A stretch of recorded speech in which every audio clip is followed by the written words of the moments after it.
네, 안녕하십니까. 리차드양 양성입니다. 오늘이 8월 4일 수요일, 지금 현재 시각 오후 4시 55분 접어들고 있습니다. 자, 오늘 지수 상승폭이 꽤나 큽니다. 43포인트나 된다는 거죠. 퍼센트지로 1.34% 정도라면 최근 들어서 보면 가장 큰 폭의 상승폭이었다라고 할 수가 있습니다. 이런 정도라면 사상 최고치 갱신도 이번 주에 가능하지 않을까 싶을 정도로 현재 지수가 꽤나 탄력적인 상승을 하고 있다라고 할 수가 있겠습니다. 역시 우리가 고대했던 삼성전자가 견인하는 지수 상승 장세로 전환되는 것으로 그렇게 판단이 됩니다. 그렇게 된다라고 했을 때 전부터 계속 말씀드렸습니다만 종합지수 3,500포인트라고 하는 일반적인 목표치가 아닌 종합지수 4,000포인트를 향해서 질주할 수 있다는 것이죠. 그랬을 때 삼성전자가 그 한가운데 있다라고 이제 볼 수가 있겠습니다. 그렇다면 삼성전자가 8만원 회복되는 정도가 아니라 9만원, 10만원 넘어가는 수준이 금년 중에 가능할 것으로 그렇게 예상이 된다는 건데, 어찌됐든 삼성전자는 계속 가져가 줘야 되고, 안 갖고 있거나 물량이 부족하신 분들은 지금이라도 매수해야 된다는 것을 강조드리고 싶습니다. 아무리 강조해도 지나치지 않다라고 하는 것이죠. 그것을 중심으로 해서 시장을 보실 필요가 있다는 것을 먼저 말씀을 드리고, 어찌됐든 삼성전자가 가면 네이버나 카카오나 주변에 있는 시가총액 상위 종목들은 자연히 따라서 올라가게끔 되어 있습니다. 그런 맥락도 함께 감안을 해야 될 것 같고요. 자, 그것도 그거지만 제가 그 못지않게 중요한 테마라고 해서 말씀드렸던 테마가 있죠. 바로 메타버스 테마주들입니다. 오늘 난리가 났습니다. 자, 어제 상한가 친 맥스트뿐만이 아니죠. 오늘은 맥스트가 잘 가다가 밀리긴 했습니다만 여전히 상승세가 그대로 유지가 됐고요. 그 외에 제가 또 강조드렸던 자이언트 스텝, 이것 말고도 코세스는 상한가까지 올라갔네요. 옵티시스, 또 덱스터, 또 아지네스텍 같은 그런 종목들이 여기저기서 아주 탄력적으로 올라가는 그런 모습으로 뜨겁게 달아오르는 듯한 느낌마저도 들 정도의 상황이 됐다는 건데요. 그렇게 될 만한 호재가 있었다는 거죠. 근데 여기서 한 가지 다시 한번 제가 강조드리고자 하는 것은 이 테마에 대한 속성을 알고 있어야 된다는 것이죠. 일단 이 테마는 아주 강렬하다는 것이죠. 아주 강한 테마입니다. 그 어떤 테마보다도 아주 강합니다. 이거는 산업 전체를 흔들 수 있는 테마다 하는 거죠. 상당히 큰 트렌드라고 보시면 됩니다. 두 번째, 이 테마가 시작한 지 얼마 안 됐죠. 이 테마는 그 수명이 상당히 길다. 심지어는 향후 10년까지도 지속될 수 있는 테마다라는 분석까지 나오고 있습니다. 그렇다고 한다면 이제 시작 단계라는 것을 알 수가 있죠. 두 번째고요. 세 번째, 또 이것과 관련된 각가지 현재 이슈가 나오고 있다는 거죠. 굉장히 다양하고요. 또 굉장히 화려하며, 또 그 주체가 정부가 될 수도 있고, 또 국가가 될 수도 있고, 또 아주 중요한 그런 업체가 될 수도 있습니다. 오늘 같은 경우는 삼성전자가 그 주인공이었죠. 그래서 그와 관련된 이슈가 계속 그들 종목들을 이끌 수 있는 호재로 여기저기서 발현된다는 거죠. 따라서 단기적으로 그들 종목에 대한 타이밍을 놓쳤다 하더라도 그런 것을 너무 지금 겁낼 필요가 없다는 것이죠. 다만 단기적으로 너무 많이 올라갔을 때 추격해서 매수하는 거가 좋지 않고요.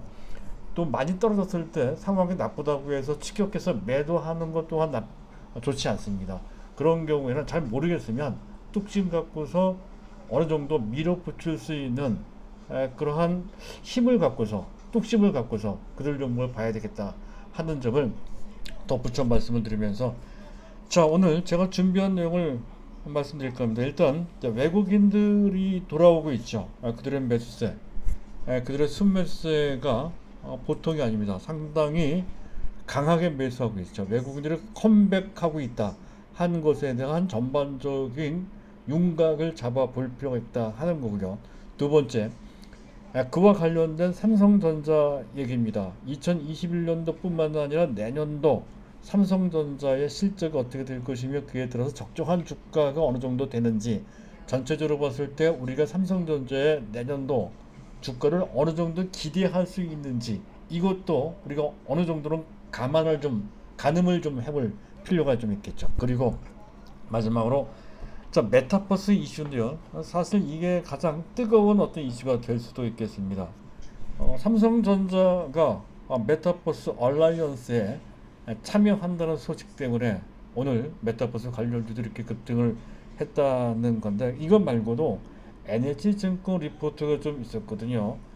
NH증권 리포트, 사실 이러한 약간 인기성 테마에 대해서는 증권사 리포트가 잘 안 나오는데, 이 메타버스 테마가 워낙 강하고 의미가 있다 보니까 증권사 리포트가 이렇게 심심치 않게 나오는데, 그 내용을 좀 알 필요가 있어서 그 내용을 요약해서 설명을 드릴까 합니다. 그리고 거기와 관련돼서 어떤 종목도 나오는데요.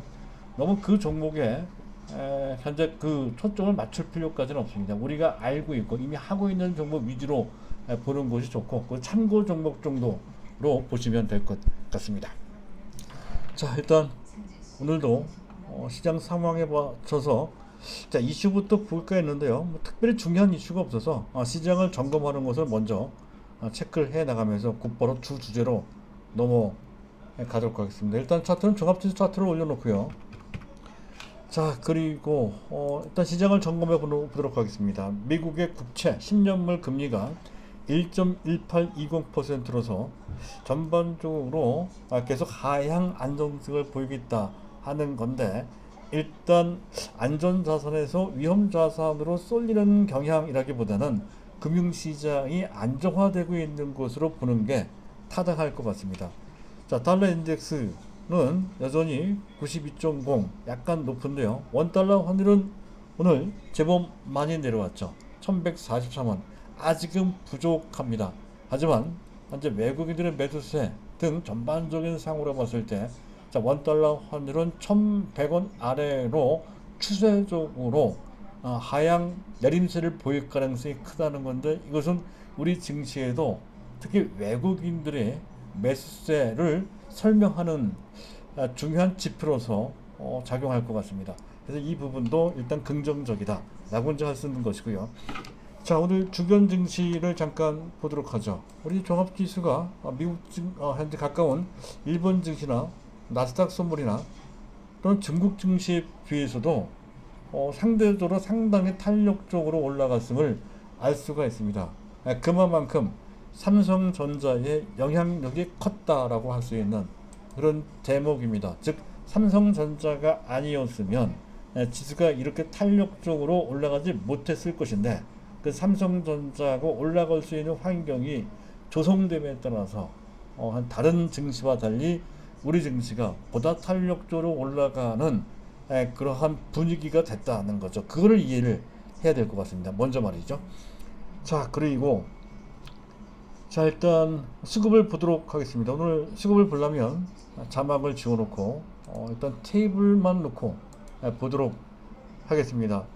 자, 외국인과 기관이 상당히 많이 매수했죠. 오늘 이들 두 주체가 매수한 합계 금액은 무려 1조 8천억 원이나 됩니다.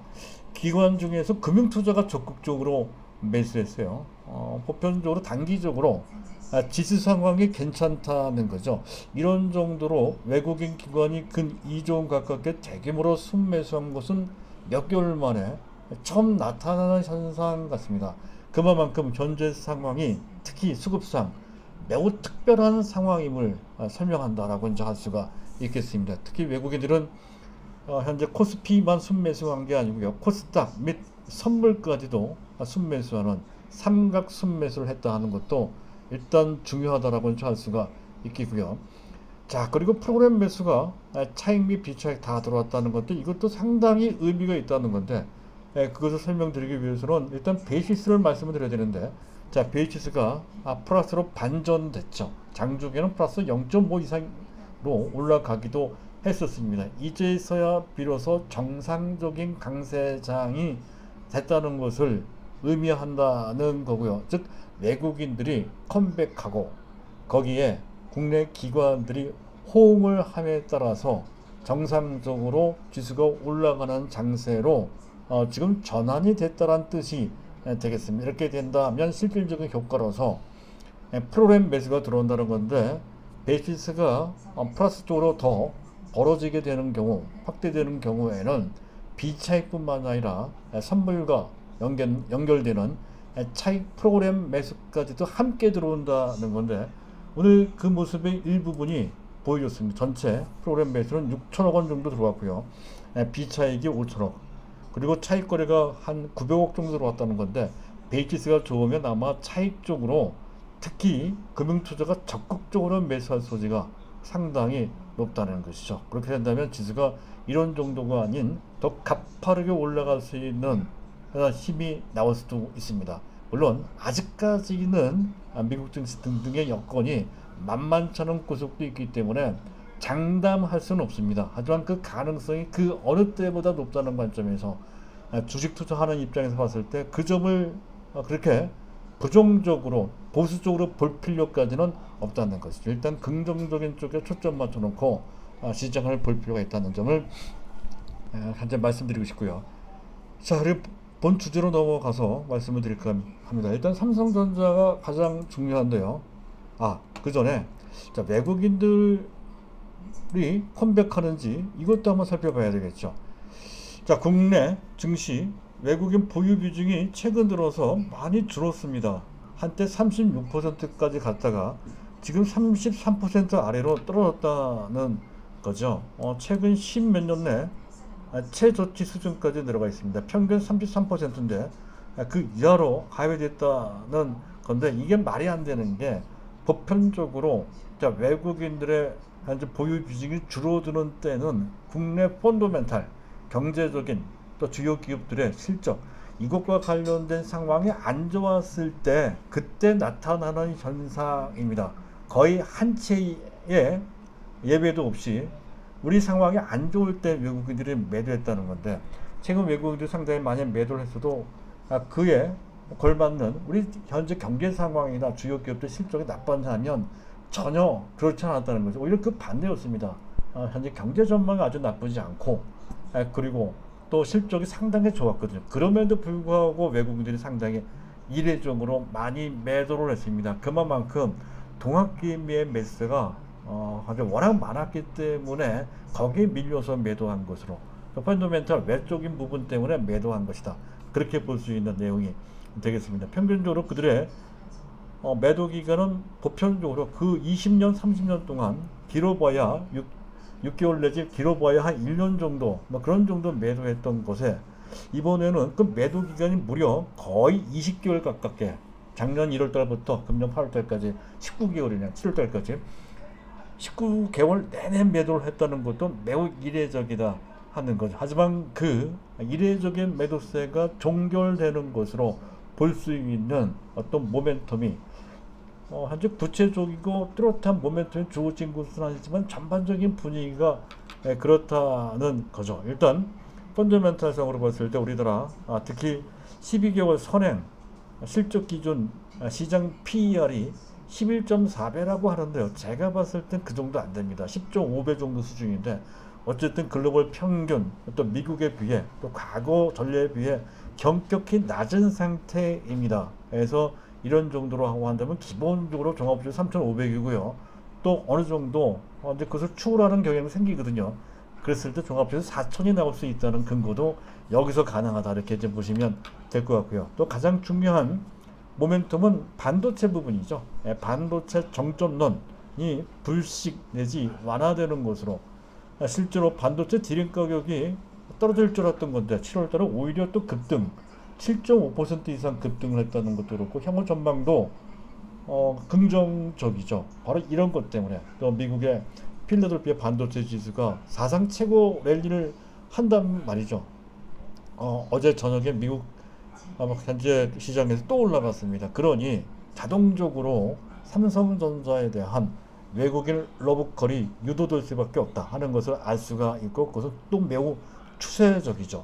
이런 정도라고 한다면 현재 외국인들이 현재 그 약 1년 7개월 정도 그간 좀 매도했던 것이 한 절반 정도, 절반 정도는 현재 회수될, 매수할 가능성이 있다, 그렇게 판단이 되는데, 그랬을 때 규모는 최소 10조 원 내지 20조 원 정도를 금년 연말 거쳐 내년 초까지 매수할 소지가 높다. 이런 관점으로 볼 수가 있습니다. 거기다가 기관들 매수까지 곁들여준다라고 했을 때 한 최대 30조 원 내지 40조 원 정도의 매수가 들어올 수 있고 동학개미도 일방적으로만 매도하지 않을 겁니다.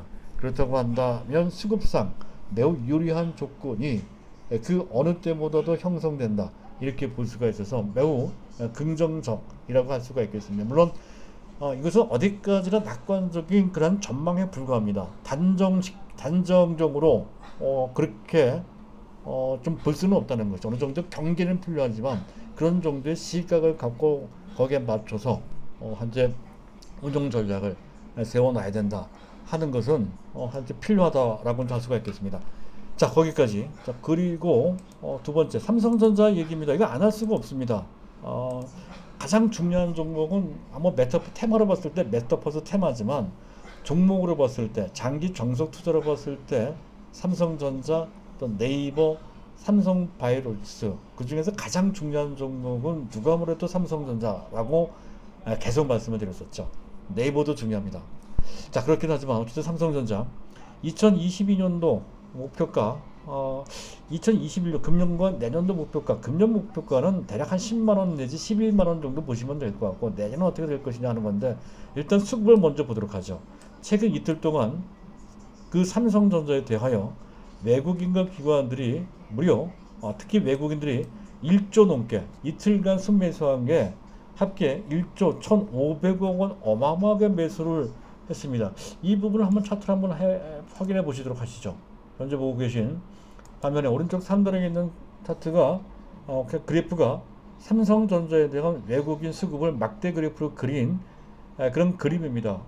오른쪽 끝에 장대 양봉의 막대 그래프가 보이죠. 외국인들이 대규모로 순매수한 것을 보여주는 바로 그 장면이 되겠습니다. 그래서 그 이틀 동안 매수한 규모가 무려 1조 1,500억 원이나 된다는 거고요. 단일 종목은 이렇게 많이 매수를 했어요. 또 기관이 3일 동안 5,290억을 순매수했습니다. 양대 주체가 2, 3일 동안에 삼성전자를 무려 2조 원 정도나 대규모로 순매수했다는 거죠. 그만큼 삼성전자에 대한 시각이 상당히 바뀌었음을 알 수가 있겠습니다. 그리고 현재 2020년 1월 작년 1월달 이후에 약 19개월 동안 외국인들이 무려 삼성전자를 17조 4천억 정도로 순매도했고요. 기관이 또 엄청나게 매도를 했죠. 그 중에 또 상당 부분은 또 연기금입니다. 자, 기관이 또 매도한 것이 19조 4천억 합계해서 무려 37조 원 정도를 작년부터 올해까지 내내 매수했던 그런 상태였었고 바로 그 바람에 삼성전자가 주가가 맥을 못 추고 힘들어했던 것이죠.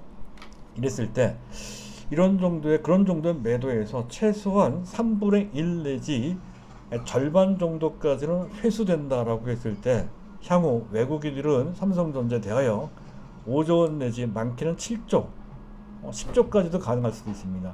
기관은 그런 정도로까지 매수할 수는 없을 것 같습니다. 약간 규모가 외국인 매수에 비해서 크지는 않을 것으로 예상이 돼서 4조 원 내지 한 6조 원 내지 7조 원 정도 합계해서 전체적으로 본다면 약 10조 원 내지 많게는 15조 원까지도 순매수할 수 있는 환경이 조성됐다는 것. 그런 정도만 해도 삼성전자한테는 상당히 큰 힘이 된다라고 이제 볼 수 있는 그런 상태고요. 반전 모멘텀은 뭐 어제도 말씀드렸죠. 일단 4분기 금년 4분기에 반도체 정점론 상투를 치고 그 다음부터는 꺾일 것이다 했던 건데 오히려 그렇지 않는다는 것이 오히려 더 올라가는 그런 기세다 하는 거죠. 뭐 재고 부담이나 쇼티지 때문에 모바일 수요가 줄고 어쩌고 저쩌고 하면서 또 자연적으로 시간이 지나면 반도체 가격 그냥 내버려둬도 한 연간 20% 정도 감가된다는 거죠. 가격이 다운됩니다. 자연대로. 그런 것 때문에 반도체 가격이 정점을 치고 내려갈 것이다 했던 건데 결과는 그 반대입니다. 오히려 더 올라가고 있더라 하는 거죠. 그래서 어쨌든 필라델피아 반도체 지수가 뭐 사상 최고치 랠리를 하고 있고 그리고 또 한 가지 중요한 것은 미국이 그동안 이머징 마켓에 대한 부담을 상당히 갖게 됐던 것이 현재 금리 인상이나 또는 테이퍼링과 같은 시장 위험입니다. 그런 위험에 대한 내성을 갖추거나 또는 그 위험 자체가 약간 완화되는 측면이 좀 있단 말이죠. 그런 것도 배경이 된다라고 할 수 있겠고, 또 얼마 전에 삼성이 인텔을 제치고 반도체 부분 세계 1위 업체 1위가 됐죠. 1위를 탈환했다는 것도 일단 호재라고 이제 볼 수가 있겠는데, 뭐 큰 호재는 아니고요. 어찌됐든 그와 관련돼서 이런 내용도, 이런 리포트도 하나 나왔습니다. KB증권 리포트인데요. 3분기 때부터 이번 분기죠. 바로 비메모리 반도체, 사실은 이 비메모리 반도체가 금년 초 1분기 때입니다. 그 수율 문제 때문에 한동안 고생을 좀 했던 그런 영역이 비메모리 반도체이고, 이 바람에 비메모리 반도체 부분에서 특히 TSMC나 또는 CIS 부분, 이미지 센서 부분에서 소니를 추격하는 데 있어서 상당한 차질을 일으키기도 했던 바로 그 내용인데요. 그랬던 것을 이겨내고 3분기 때부터 정상화되며 빠른 속도로 제반 글로벌 선두들을 추격하게 된다라고 하는 그런 내용이 됩니다. 일단 가격이나 출하량, 원가 모두 다 현재 개선이 돼서 일단 현재 골격, 즉 매출로 봤을 때 성장, 두 자리 이상의 성장세를 보일 것이다, 이렇게 전망을 하고 있고요. 그리고 파운드리 쪽에서 5나노 공정 생산 수율, 이게 문제가 됐던 건데 7나노 갖고도 되게 힘들어했어요. 그 수율 문제 때문에. 근데 5나노 공정 생산 수율이 연초 대비 2배 이상으로 증가, 7나노는 물론 이거니와 5나노까지도 연초 대비 2배 이상으로 그 수율이 증가되고 있다. 현재 개선되고 있다는 것이죠. 그래서 작년에 비메모리 반도체 부분에 현재 매출이 한 17조 원 정도 됐던 건데, 금년에는 적어도 20조 원 내지 적당하게는 24조 원까지 매출 나올 것이고, 아마 내년도는 아마 30조 원 정도 될 것으로 판단이 되고, OPM 영업이익률은 그 전에 10%도 안 됐었거든요. 금년도에 비로소 두 자리대 10%대 현재 일단 올라왔고, 내년부터는 잘하면 15%, 내후년부터 20%, 그리고 한 3년 후쯤 되면은 TSMC급인 30%대로 진입하지 않을까라는 기대를 해볼 수 있다는 건데, 어쨌든 상당히 의미 있는 여러 가지 어려운 상황을 겪고 본격적인 성장의 궤도로 올라서게 되는 그런 단계가 되는 그러한 분기가 금년 3분기다, 이렇게 보시면 될 것 같습니다. 그리고 그걸 토대로 2021년, 금년은 다 갔으니까 금년은 영업이익 50조 원 그 정도 보시면 될 것 같고요. 내년 정도에는 그 메모리 반도체뿐만 아니라 비메모리 반도체 빠른 성장, 그 외에 아주 시대 스마트폰도 나쁘지 않을 것 같고요. 가전 부분도 나쁘지 않을 것으로 예상이 돼서 총체적으로 영업이익 규모가 사상 최대 2018년도 당시 기록했던 58조 9천억을 뛰어넘는 실적에 나올 것으로 그렇게 예상이 되는데, 어쨌든 약간 보수로 본다 하더라도 시장 평균치 53조 내지 많게는 65조까지도 가능하다는 분석까지 나오고 있는데요. 그 중간값이 59조 원 정도 됩니다. 하지만 이런 정도만으로도 사상 최고, 살짝 넘어가는 거죠. 그랬을 때 EPS 주당 순이익은 72,000원. 그리고 삼성전자는 PER이 원래는 애플과 비교해서 대략 한 25배 정도 곱해주는 것이 적당하다라고 판단되지만, 그래도 그것도 보수적으로 봐서 20배 정도를 곱하면 대략 72,000원 곱하기 20배, 7,200원입니다. 7,200원 곱하기 20배 하면은 14만 4천 원이 나온다는 거죠. 14만 4천 원. 그래서 내년 목표가는 14만 원 내지 15만 원 정도를 보수적 목표가를 정해놓고 가자. 생각보다는 좀 느리지만 그래도 최악의 상태에서는 충분히 벗어날 수 있는 정도의 탄탄한 주가 상승을 기대할 수 있다는 거죠. 장기 정석 투자 종목으로서는 아주 적절한 그러한 주가 상승률이라고 할 수가 있습니다. 그렇게까지 크게 답답한 정도까지는 아닙니다. 이 좀 그렇게 큰 종목이 이런 정도, 지금 들어간다라고 했을 때는 만약에 14만 원 간다 했을 때 적어도 50% 내지 60% 이상의 현재 수익률을 기대할 수 있다는 거죠. 대단한 거잖아요. 따라서 지금 안 갖고 계신 분들은 당연히 이 삼성전자를 매수해서 그런 정도의 수익률을 우리가 노려볼 필요가 있겠다. 대형주를 통해서 하는 거니까 이거는 자신 있게 선택 못할 이유가 없겠다라고 할 수 있겠습니다. 자, 그리고 이제 마지막으로 자, 메타버스와 관련된 테마주들인데요. 오늘 급등은 이런 것 때문에 급등을 했죠. 삼성전자가 드디어 자, 메타버스 동맹 정부 주도하에 메타버스 동맹이 지난 3, 4월경에 이미 결성이 되어 있는 상태죠. 그래서 통신 3사 외에 또 네이버, 카카오 다 들어가 있고요.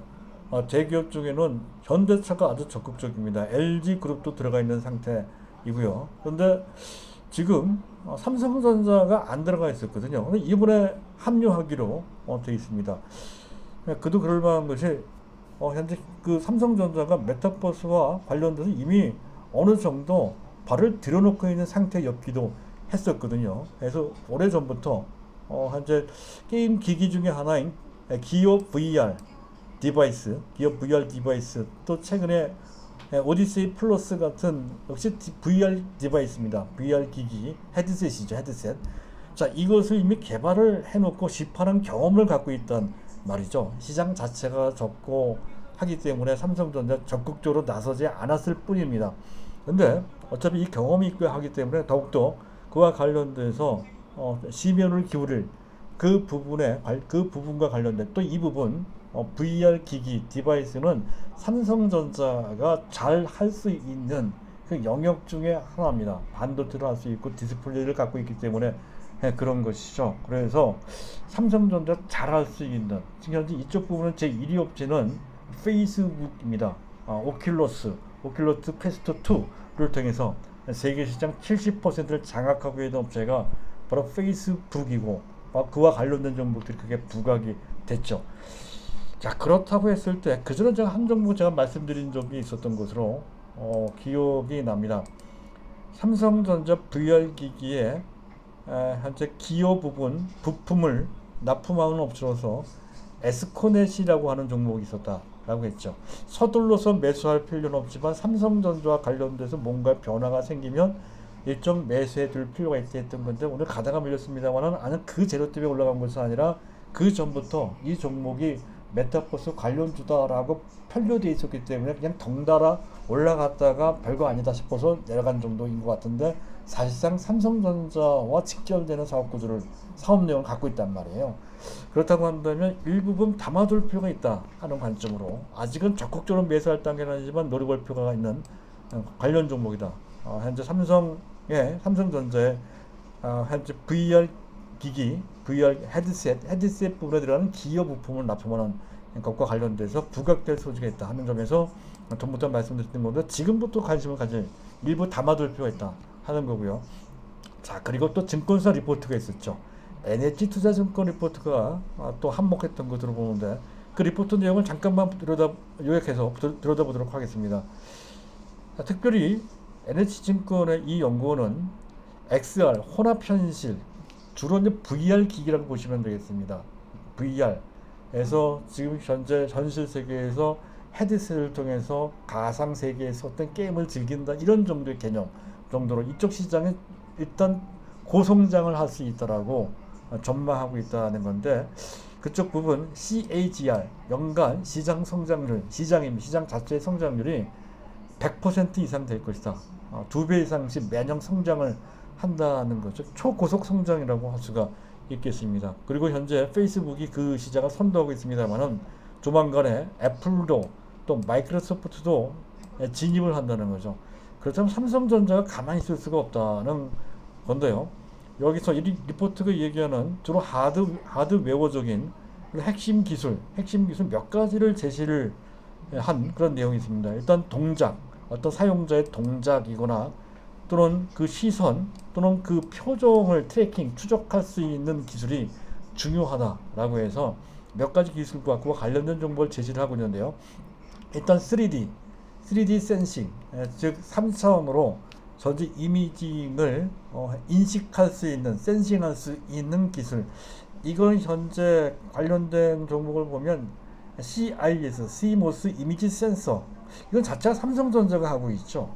그와 관련된 종목이 지금 찾아본 결과로는 우리가 하고 있는 종목 테스나가 관련되어 있는데 시장에서 별로 메타버스와 관련된 것으로 아직까지는 인식되지 않고 있는데 만약에 3D 센싱이 중요한 것이다라고 했을 때는 필연적으로 CIS가 연결되고 CIS 이미지 센싱을 테스트라는 사실상 유일한 업체인 테스나가 부각될 소지가 있습니다. 따라서 그렇다고 한다면 더욱더 테스나는 팔면 안 되겠죠.